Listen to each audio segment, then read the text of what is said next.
Pemirsa, pemerintah menerapkan strategi pengendalian berlapis selama berlangsungnya periode Natal dan Tahun Baru atau Nataru. Kebijakan ini bertujuan mengantisipasi potensi peningkatan kasus yang dapat dipicu oleh aktivitas masyarakat dan dinamika varian COVID-19.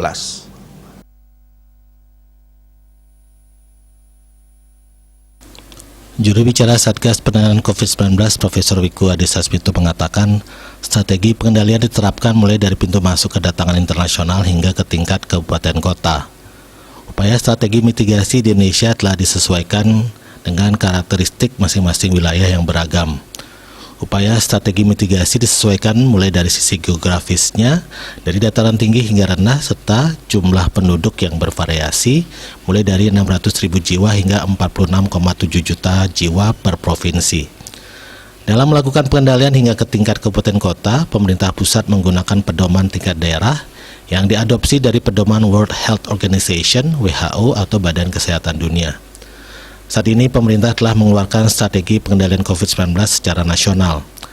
Hal ini ditujukan untuk menjaga penurunan kasus nasional dan menekan tren kenaikan kasus yang mulai terjadi di beberapa kabupaten kota.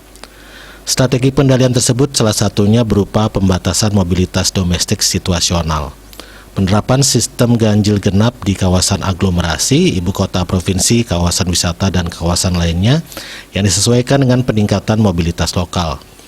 Pembatasan mobilitas domestik dilakukan dengan pemeriksaan kesehatan yang ketat untuk perjalanan jarak jauh, perjalanan rutin, dan logistik.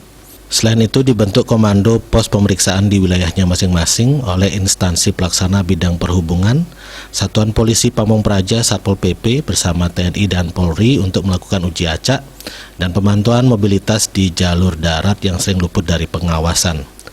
Pemerintah juga menyesuaikan kegiatan sosial masyarakat dengan pengaturan operasional dan pengetatan protokol kesehatan dalam kegiatan ibadah, termasuk mengimbau agar perayaan atau perkumpulan dilakukan secara virtual, pengaturan kegiatan di tempat wisata dan fasilitas umum, serta pengendalian cuti Natal dan Tahun Baru, mudik, dan liburan sekolah. Kegiatan sosial masyarakat juga dipantau dengan menetapkan kewajiban pembentukan Satgas Protokol Kesehatan 3M di fasilitas umum sebagai persyaratan pengajuan izin operasional pada masa Natal dan Tahun Baru.